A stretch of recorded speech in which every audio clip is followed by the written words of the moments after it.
본인은 잘 모르시는데 지난주보다 조금 10cm쯤 더 올라가시는 것 같습니다. 매주 회복되어져서 너무 감사합니다.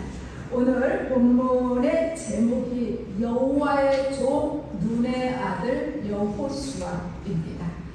여호와의 종 여호수아, 여호와의 종 누구 너무나 당연하죠.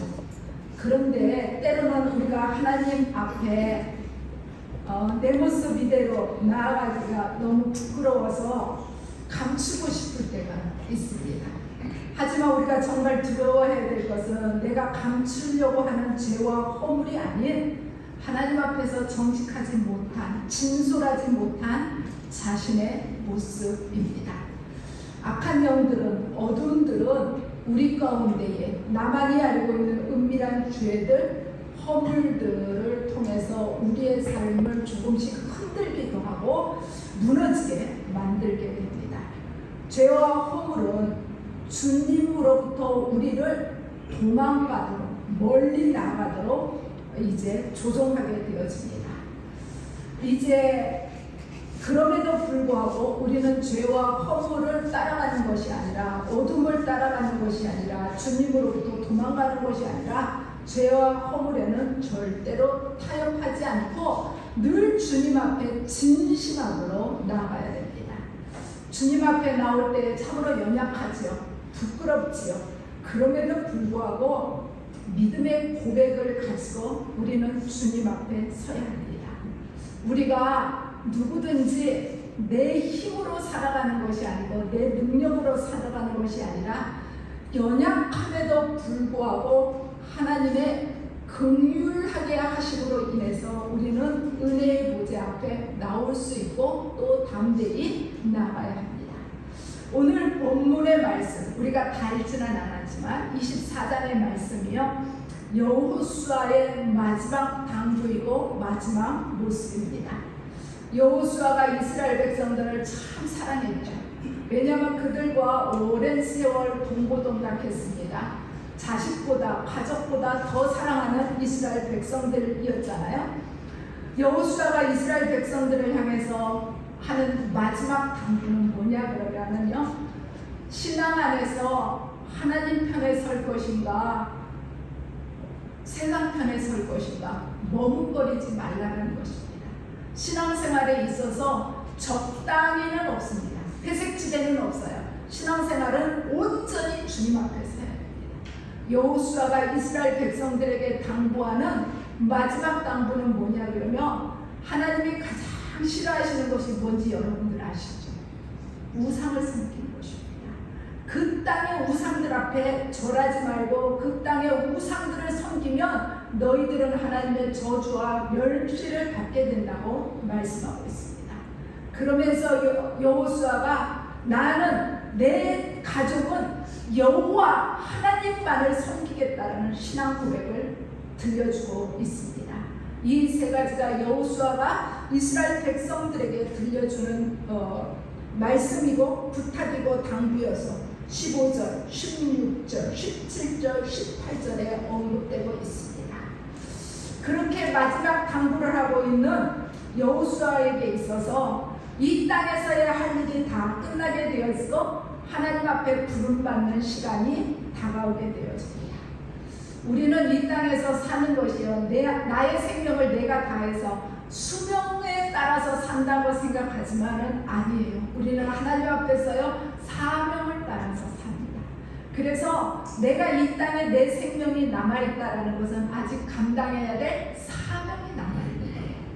사명을 다 감당하면은요 그 나이가 몇 살이든지 상관없어요. 저는 목회하면서 8살 먹은 아이가 하늘나라로 정말 웃으면서 아름답게 가는 모습을 바라봤거든요. 그래서 8살이어도 하나님 앞에 사명을 다 감당하면 부름받게 되어지고, 이제 100세여도 아직 사명을 감당하지 못하고 있으면 이 땅에서 생명이 남아있게 되는 것입니다. 여호수아는 110세라는 나이에 하나님의 부르심을 받게 되었습니다. 그의 삶 이스라엘 백성들과 함께 동고동락하면서 쉽지 않은 삶이었습니다. 평안함도 있었지만 평화도 있었지만 그의 삶 가운데 전쟁도 있었고요. 그의 삶 가운데에 높은 산도 있었고 낮은 골짜기도 있었고 두렵고 떨리는 시간도 있었습니다. 그런데 그의 사명이 다 끝나고 이제 하나님 나라에서 편히 쉴 수 있는 시간을 얻게 되는 것입니다. 신앙인으로 살아가면서 신앙인이 타락하면요, 세상 사람보다 더 무섭게 타락합니다. 왜냐하면 하나님의 말씀을 내가 타락할 수밖에 없다라는 당위성을 얻는 데에 합리화하는 수단으로 악용하기 때문에 그렇습니다. 그래서 여러분들 가정에서 부부싸움 할 때요, 절대로 하나님의 말씀 가지고 부부싸움 하면은요, 이 싸움은 끝나지 않아요. 서로에게 엄청난 상처만 주게 됩니다. 그리고 하나님의 말씀이 부부싸움 하는데 이용하라고 있는 것은 아니잖아요.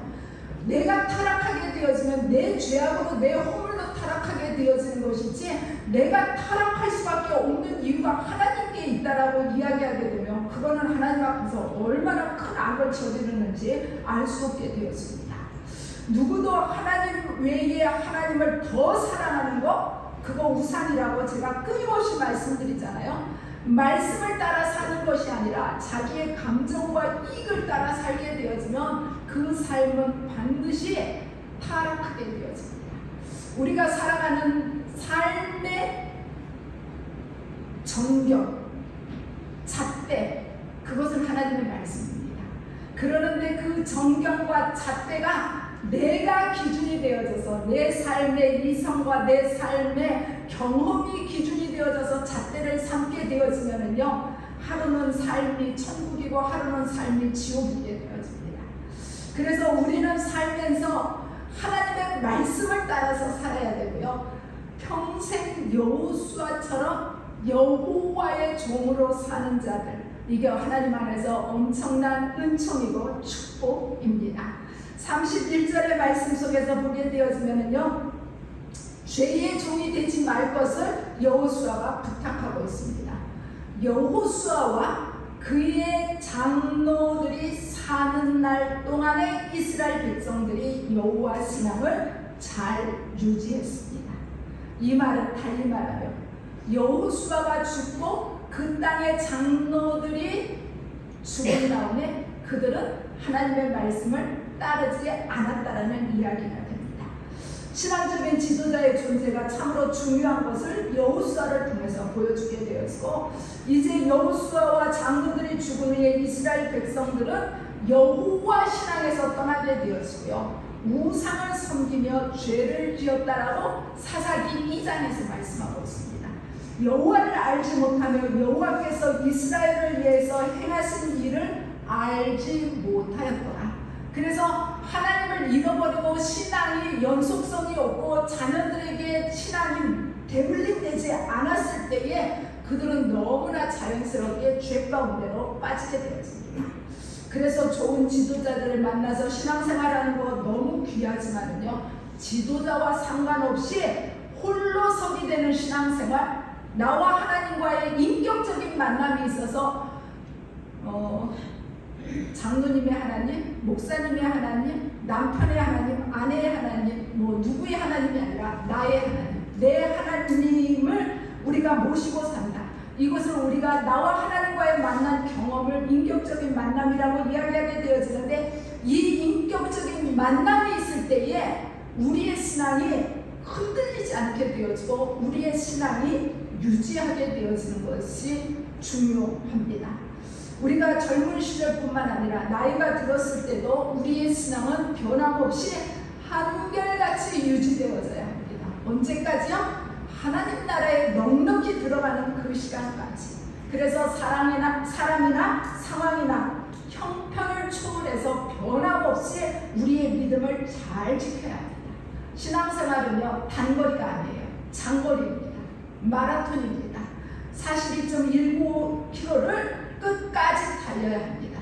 마라톤을 뛰다 보면 이제 선수들이 언덕도 만나게 되어지고요, 산도 만나게 되어지고, 숨이 차올라서 멈추고 싶은 유혹이 끊임없이 올라오지만 그럼에도 완주하기 위해서 견뎌야 합니다. 우리가 신앙생활을 시작하면요, 모든 것이 잘 된다고 성경 아무 데도 없어요. 여러분들, 우리가 전도할 때예요, 제가 이제 가끔씩 말씀드리는데, 예수 믿으면 복 받는다, 예수 믿으면 잘 된다, 이렇게 전도하면요, 그 사람 신앙생활을 오래 하지 못하게 되어져요.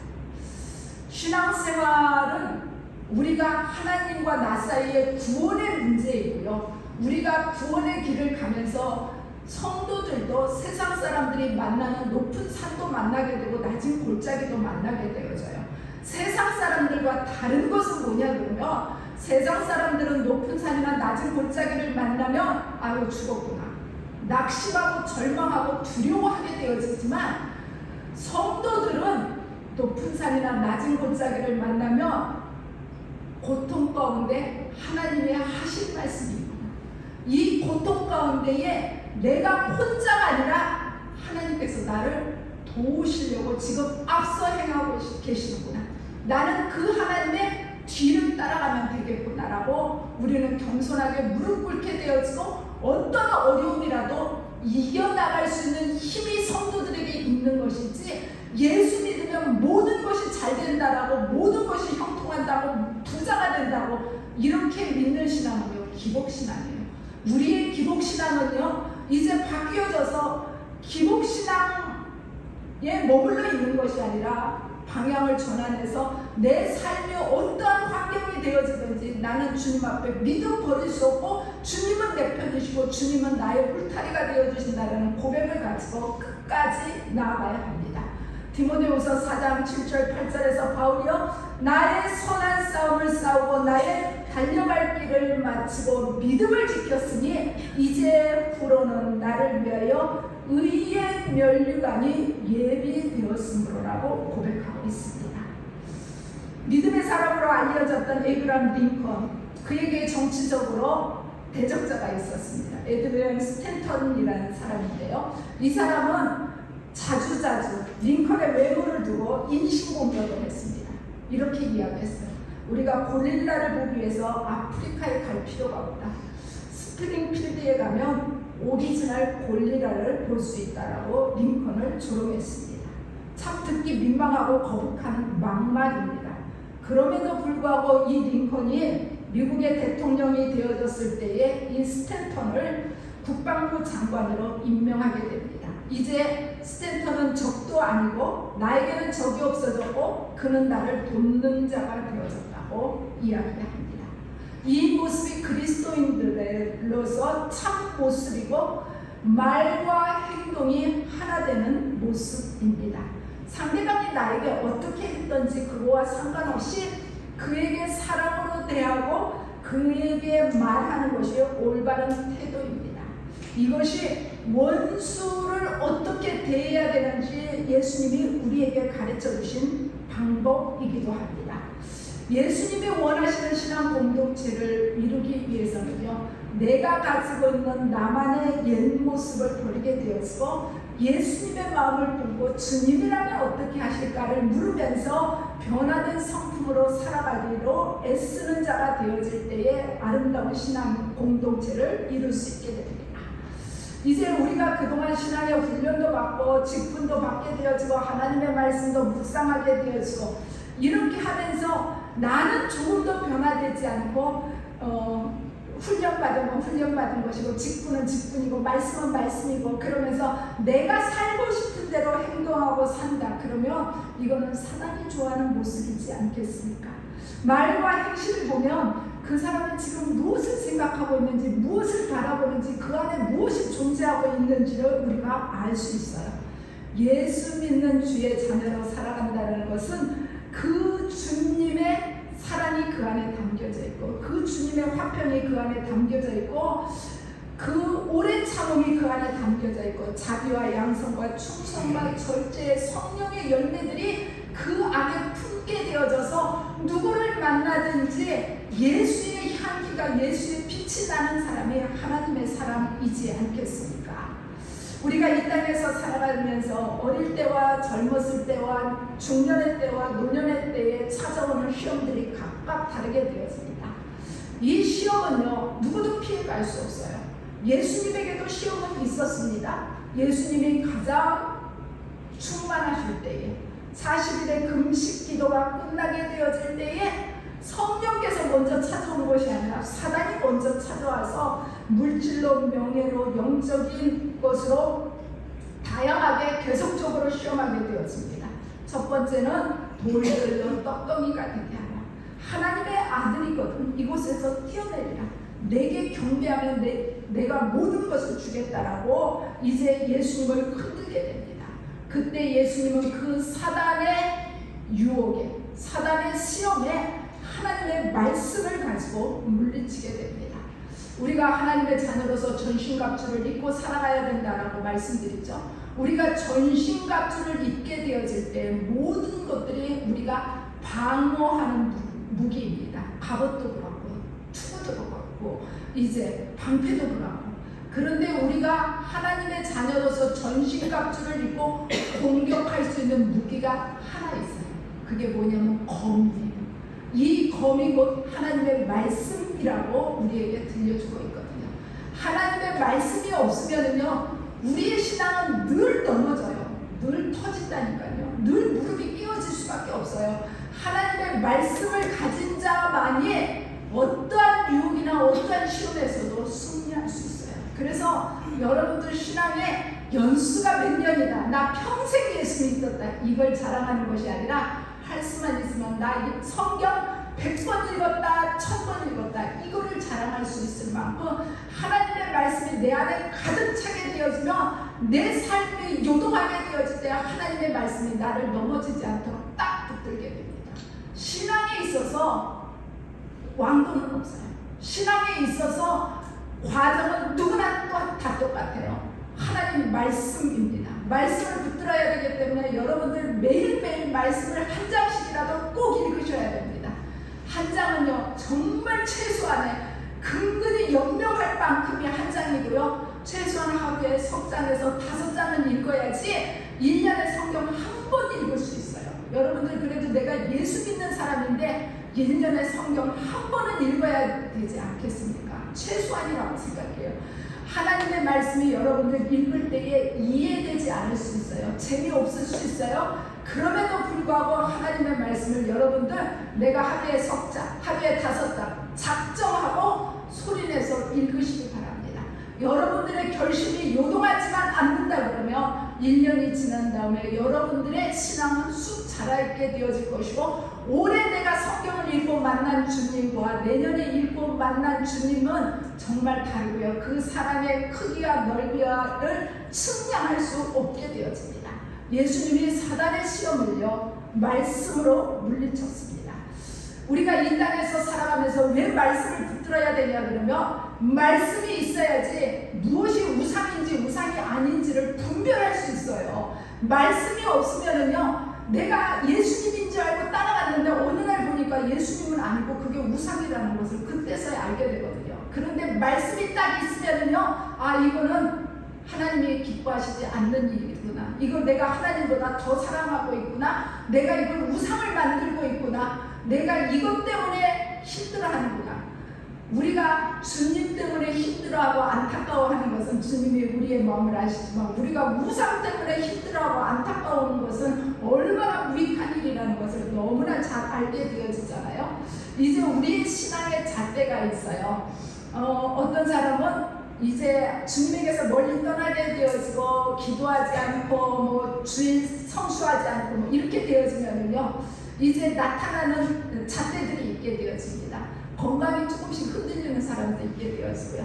어떤 사람은 관계가 늘 버겁고 막 찌그덕거리고 소리가 나는 사람도 있게 되어지고, 어떤 사람에게는 또 자녀의 문제가 걸려들기도 하고, 또 어떤 사람은 물질의 문제가 생기기도 하고, 이런 것들을 이렇게 삶의 한 걸음 뒤에서 보게 되어지면 아 이게 신앙의 잣대구나 라는 것을 스스로 깨닫게 되어집니다. 그래서 신앙의 잣대가 흔들리게 되면 아 내가 하나님하고 지금 관계가 무엇이 잘못되었구나 라는 것을 비로소 알게 되어지고 방향을 수정하게 되어지는데요, 이 잣대에 나타나는 모든 현상들이 달리 말하면 내가 바라보고 원하는 우상일 수 있다는 것입니다. 우상은요 반드시 물리쳐야 됩니다. 우상은 우리의 삶에 전혀 도움이 되지 않아요. 여호수아의 고백처럼 이 우상을 섬기게 되면 이 가나안 땅에서 너희가 이 가나안 땅의 축복을 누리지 못할 뿐만 아니라 우상을 섬기게 되어지면 너희가 이 땅에서 멸절되리라라고 말씀하고 있거든요. 우상의 결국 우리에게 남는 것이 아무것도 없게 되어집니다. 오늘 여호수아는 이스라엘 백성들을 향해서 간절히 부탁합니다. 죄의 종이 되지 말라. 두 번째 부탁하는 것은 31절의 말씀인데요. 탐욕의 종이 되지 말라라고 말씀하고 있습니다. 한결같은 여호와 종으로 살아가는 것, 한결같은 여호와 신앙을 유지하는 거 쉽지 않아요. 우리가 어렸을 때 가지고 놀던 오뚜기라는 것을 여러분들 아시죠? 건들면 넘어질 것 같은데 넘어지지 않고 다시 일어나게 되었습니다. 오직 각 사람이 시험을 받는 것은 자기의 욕심에 끌려 미혹됨이니 욕심이 잉태한 즉 죄를 낳고 죄가 장성한 즉 사망을 낳는다고 야고보서 1장에서 말씀하고 있습니다.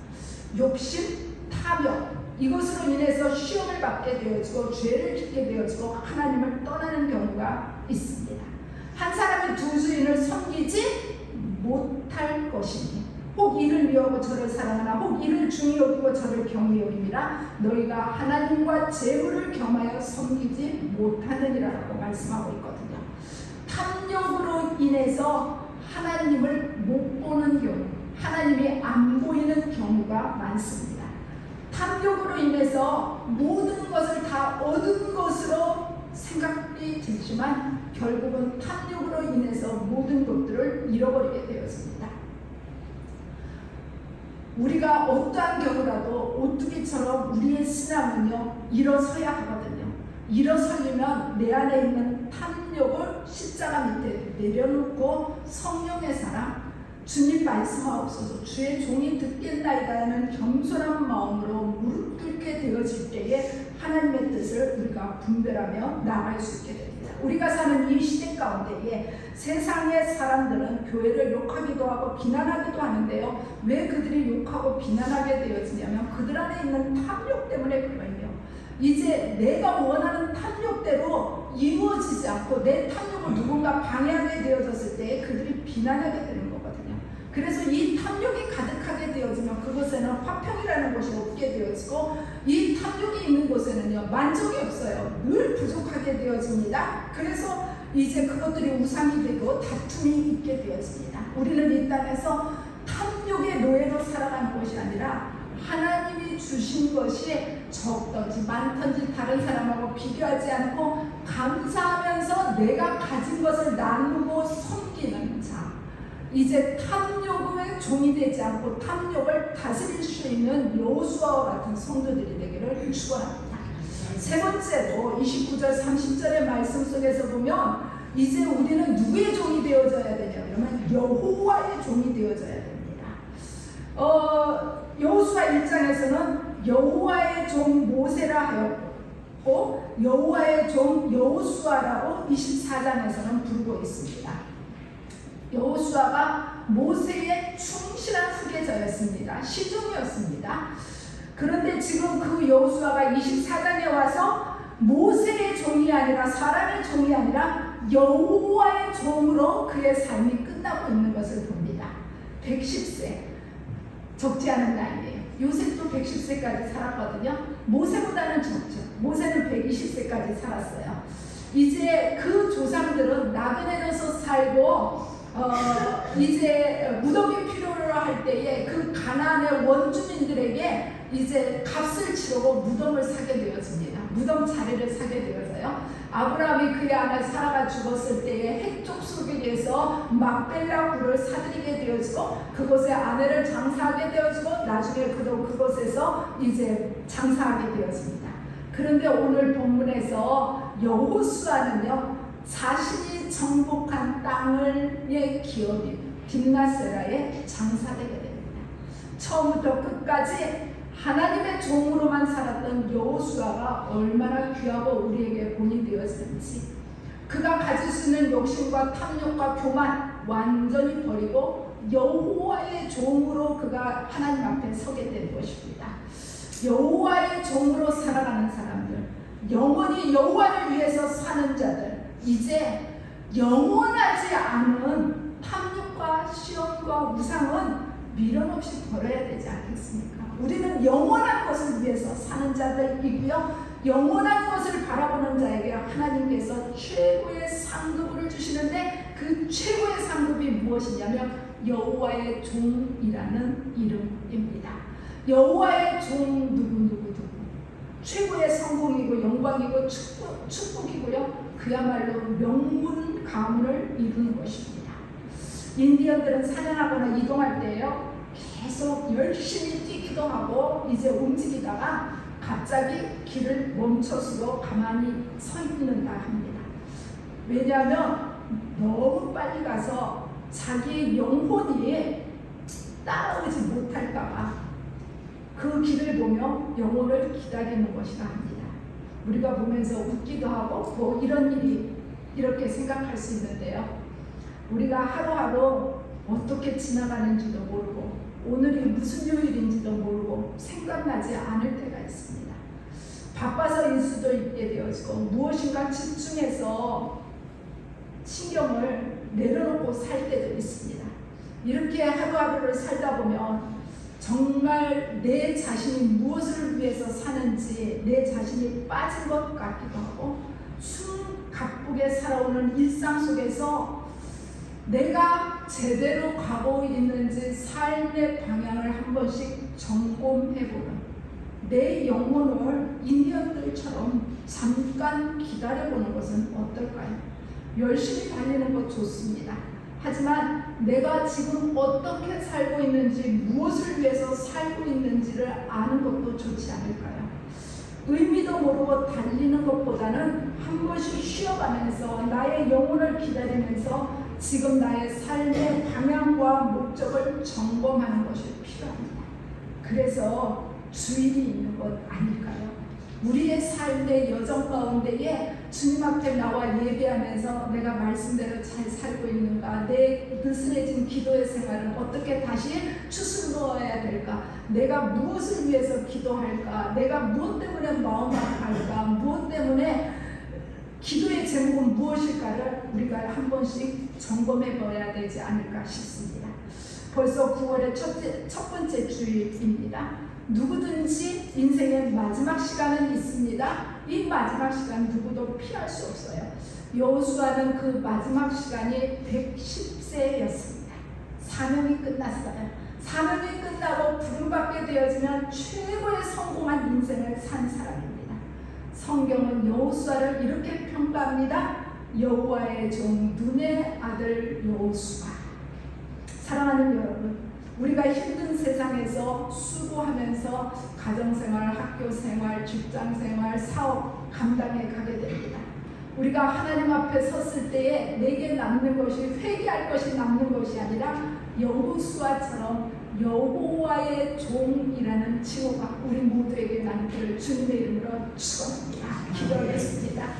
사랑과 은혜가 많으신 하나님, 오늘도 연약하고 오늘도 부족하고 오늘도 만삭되지 못했지만 여호수아의 마지막 사명을 다한 삶을 보면서 우리도 여호와의 종으로 하나님 앞에 기억되기를 원하기를, 여호와의 종이라고 부름받기에 부끄럽지 않도록 하나님의 사람으로서 최선을 다할 수 있게 도와주시고 우리의 삶의 방향이 주님을 향해서 표대로 향하여 나아가게 도와주시고 우리의 삶이 오직 주님 한 분만으로 만족하는 자들 되게 하옵소서.